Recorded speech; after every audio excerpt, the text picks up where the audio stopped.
네, 귀한 수요예배 오신 여러분을 주님의 이름으로 환영하고 축복합니다. 우리 좌우 앞뒤 계신 분들에게 잘 오셨습니다. 은혜 많이 받으세요. 인사하겠습니다.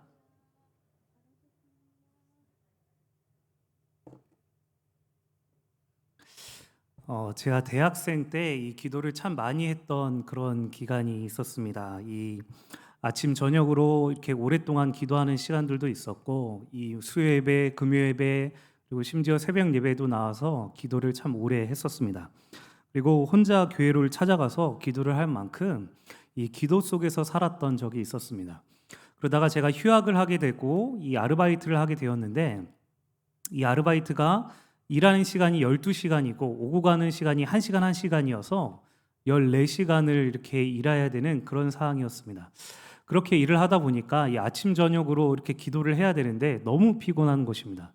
그래서 이제 기도를 못 하고 안 하다 하다 보니까 어느 순간 일주일에 기도하는 시간이 주일날 예배에 나와서 예배 드렸을 때 기도하는 그 시간이 전부인 그런 상황이 되었습니다. 그러다 보니까 어느 순간 이 답답함이 느껴졌습니다. 이것이 내 안에 내 영이 답답해하는구나, 내 영이 괴로워하는구나라는 것을 알게 되었습니다. 근데 너무 피곤하니까 기도를 계속 하지 못하고 그런 생활을 2달, 3달 이렇게 살게 되었습니다.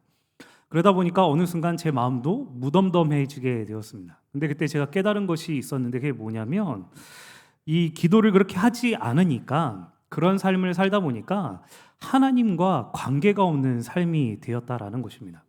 하나님에 대해서 별 감흥도 없고, 하나님이 어떤 분인지 전혀 상관이 없고, 하나님이 나에게 관심이 있는 것 같지도 않고, 저도 하나님이 관심이 없는 것입니다. 그래서 하나님이 별로 중요하게 여겨지지 않고 오히려 세상의 것들이 더 중요하고 세상 것들이 더 귀하게 여겨지게 되는 것을 깨닫게 되었습니다. 그리고 그전에는 걱정하고 염려했던 것들이 적었는데 이제는 걱정하고 염려하는 것들이 너무나 많아지게 된 것을 깨닫게 되었습니다. 그래서 그때 제가 한 가지 깨닫는 것이 있었는데, 그게 뭐냐면 기도의 시간이 곧 하나님과 거리다라는 것을 알게 되었습니다. 사랑하는 여러분, 기도는 우리가 하나님께 시선을 돌리게 하고 온전한 신앙생활을 할 수 있도록 붙들어주는 귀한 도구입니다. 그만큼 기도가 참 중요한데, 우리가 이 연말을 맞이해서 우리의 이 올해 기도의 시간을 좀 기도를 점검해 보는 시간을 갖기를 원합니다. 우리 이 기도에 대해서 2가지를 좀 같이 살펴볼 때에 여러분의 기도가 변화가 되어지고 또 새로워지는 귀한 시간 되시길 주님의 이름으로 축원합니다.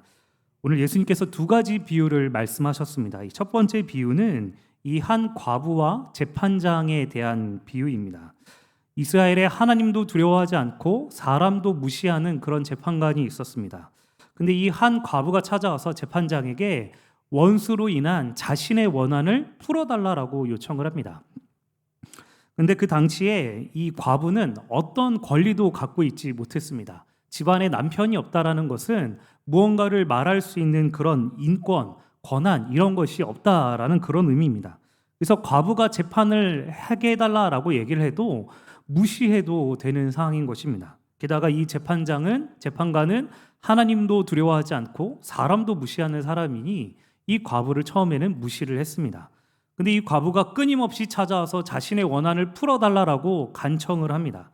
매일매일 찾아오고 힘들게 하니까 재판관이 이러다가 내가 이 사람의 원한을 풀어주지 않으면 계속 나를 힘들게 할 것 같다라고 판단이 들었습니다. 그래서 과부의 요청을 들어주었습니다. 여러분, 우리가 이 비유를 보면서 이렇게 생각할 수 있습니다. 기도는 이렇게 끊임없이 간청하면서 많이 기도를 해야 들어주시는구나 라고 생각을 할 수 있습니다. 그런데 오늘 예수님께서 비유를 말씀하시고 이어서 6절, 7절에 이렇게 말씀합니다. 주께서 또 이르시되 불의한 재판장이 말하는 것을 들으라. 하물며 하나님께서 그 밤낮 부르짖는 택하신 자들의 원한을 풀어주지 아니하시겠느냐? 그들에게 오래 참으시겠느냐? 이렇게 말씀합니다. 여러분, 오늘 이 재판관이 이 여인의 이 말을 들은 이유는 번거롭게 해서 들어주었습니다. 하지만 오늘 이 비유를 말씀하신 이유는 그렇게 간청하라에 있지 않습니다. 전혀 상관이 없고 들어줘야 될 이유도 없지만 그런 사이도 간청하면 들어준다는 것입니다. 하물며 하나님께서 하나님께 밤낮 부르짖는 택하신 자들의 원한을 풀어주시지 않겠느냐라고 말씀하셨다라는 것입니다. 즉 하나님은 지금 간청에 대해서 말씀하고 있는 것이 아니라 관계, 즉 택하신 자에 대해서 말씀하고 있다라는 것입니다. 오늘 이 본문의 이 포인트는 택하신 자들에게 있습니다. 여러분, 택하신 자들이 누구입니까? 하나님께서 그분의 백성으로, 하나님께서 그분의 자녀로 삼으신 택하신 자들을 말합니다. 즉 하나님을 아버지라고 부를 수 있는 택하신 자녀들에 대해서 말씀하고 있다라는 것입니다. 그래서 이 비유의 핵심은 아무런 상관이 없는 사람들도 그렇게 간청하면 들어주는데, 하나님이 택하신 자들, 즉 하나님을 아버지라고 부르고 있는 자녀들이 하나님께 기도를 하면 응답하시지 않겠느냐라는 것에 있다는 것입니다. 하나님이 너희의 신실한 아버지이시고 너희를 사랑하시는 아버지이시고 너희를 위하시고 너희의 선한 아버지이신데 너희의 기도에 응답하시지 않겠느냐라고 말씀하신다라는 것입니다. 그래서 기도를 할 때 귀찮을 정도로 간청하라는 그런 의미가 아니라 너희를 택하신 신실하신 하나님, 너희의 신실한 아버지를 믿고 그 믿음으로 기도하라 라고 말씀하시는 것입니다. 사랑하는 여러분, 그렇다면 왜 너희의 신실하신 아버지를 믿는 믿음으로 기도하라고 말씀하셨을까요? 신실하신 아버지를 믿는 믿음으로 기도하라고 왜 말씀하셨을까요? 오늘 예수님께서 이 비유를 말씀하시기 전에 1절에 이렇게 말씀합니다. 예수께서 그들에게 항상 기도하고 낙심하지 말아야 할 것을 비유로 말씀하시어. 낙심하지 말 것을 비유로 말씀하셨다라고 말합니다. 여러분, 우리가 신앙생활 하면서 낙심할 때가 있습니다. 언제입니까? 우리가 기도하는 대로 되지 않을 때. 우리가 하나님 앞에 열심히 기도했는데 응답해 주시지 않는 것입니다. 내가 정말 바라고 원했는데, 그래서 애를 쓰고 기도를 했는데 하나님이 내 기도에 응답하시지 않을 때 우리는 낙심하게 된다는 것입니다. 여러분, 제가 이 대학생 때 이 교제를 하던 이 자매가 있었습니다. 근데 이 자매가 이 방학이 되고 이제 갑자기 휴학을 하면서 미국으로 어학연수를 가야 된다는 것입니다. 그래서 다녀와라 라고서 이제 보냈습니다. 그리고 수개월이 지나고 난 뒤에 이 자매가 다시 귀국을 했습니다. 그리고선 귀국한 지 3일이 지났을 때 저보고 헤어지자고 얘기를 했습니다. 여러분, 제가 그때 정말 마음이 너무나 상했습니다. 제가 그 자매를 참 좋아하는 것도 있었지만 제가 그렇게 수개월 동안 기다렸는데 갔다 와서 이렇게 헤어지자고 얘기하니까 순간 마음이 너무 상하면서 하나님께 막 원망이 되는 것입니다. 하나님, 하필이면 왜 이 어학연수를 보내셔가지고 이 정말로 마음이 멀어지게 하셨습니까? 우리가 처음 이 자매랑 이제 같이 교제하자고 했을 때 이제 기도하면서 우리 같이 잘 만나자라고 이렇게 기도하면서까지 교제를 시작했는데 하나님 왜 이 기도를 듣지 않으시고 이렇게 헤어지게 하십니까? 막 원망이 드는 것입니다. 그러니까 너무 힘든 거죠. 낙심하는 마음이 들었습니다. 근데 여러분, 오늘 예수님께서 말씀하시기를 기도를 어떻게 하라고 말씀하십니까? 택하신 자, 하나님이 나를 택하여 주신 나의 선한 아버지이시다. 누구보다 나를 위하시고 누구보다 나를 생각하셔서 가장 복된 길로 인도하시는 분이시다. 그 믿음으로 기도하라라는 것입니다. 그래서 지금은 내 뜻대로 되지 않고 내가 기도한 대로 되어지지 않고 그럼에도 불구하고 하나님은 나에게 선하시다. 하나님은 나를 가장 좋은 길로 복된 길로 인도하시는 나를 택하여 주신 가장 좋은 아버지이시다라는 믿음으로 기도하라라는 것입니다. 여러분, 그렇게 믿음으로 기도하면 응답이 되지 않아도 내가 원하는 방향이 아니더라도 하나님은 내게 좋은 길로 인도하시려고 이러시는구나 라고 이 믿으며 나아갈 수 있게 된다라는 것입니다. 여러분, 저도 그렇게 교제하던 자매와 헤어지게 되니까 그 하나님의 뜻이 무엇인지 몰랐습니다. 근데 여러분, 그렇게 헤어지고 나니까 생각보다 마음이 너무 홀가분한 것입니다. 그러면서 제가 그때 이 신대원에 들어가려고 하려고 했던 해였는데 제가 기도원에 들어가서 신대원 공부를 하게 되었습니다. 근데 헤어지고 나니까 마음이 너무 홀가분하고 편하니까 기도가 너무 잘 되는 것입니다. 그래서 이렇게 공부를 하다가 갑자기 이제 가끔가다 그 자매 얼굴이 막 이렇게 떠오르면은 누가 더 잘 되나 보자 막 이런 마음이 들진 않았어요. 들진 않았고 아무튼 정말로 정말 그 자매도 잘 되고 나도 잘 되면 좋겠다 이런 마음으로 공부를 열심히 했습니다. 그래서 보통 1년 정도 준비를 하고 이 신대원을 준비를 하는데 딱 3개월 공부하고 신대원에 붙었습니다. 여러분 제가 만약에 헤어지지 않았다면 그의 신대원에 들어가지 못했을 것입니다. 여러분 하나님이 저를 알고 계시는 것입니다. 그렇게 교제를 하고 있으면 공부가 제대로 되지 않을 걸 뻔히 아시니까 헤어지게 하신 것입니다. 그리고 저에게 더 좋은 길로 인도하시기 위해서 그 기간들을 갖게 하신 것입니다. 그래서 제가 그렇게 신대원에 합격을 하고 난 다음에 이 첫 사역지에 가서 정말 이 얼굴도 예쁘고 마음도 착하고 이 정말로 능력도 좋고 성품도 너무 좋고 저랑 너무나 너무 잘 맞는 그런 이 자매를 만나서 교제를 하게 되었습니다. 그리고 그 자매가 4명의 딸을 낳아줬습니다. 네, 제 아내가 되었습니다. 여러분 아내가 듣고 있다고 그래서 이 말을 하는 게 아니에요. 네.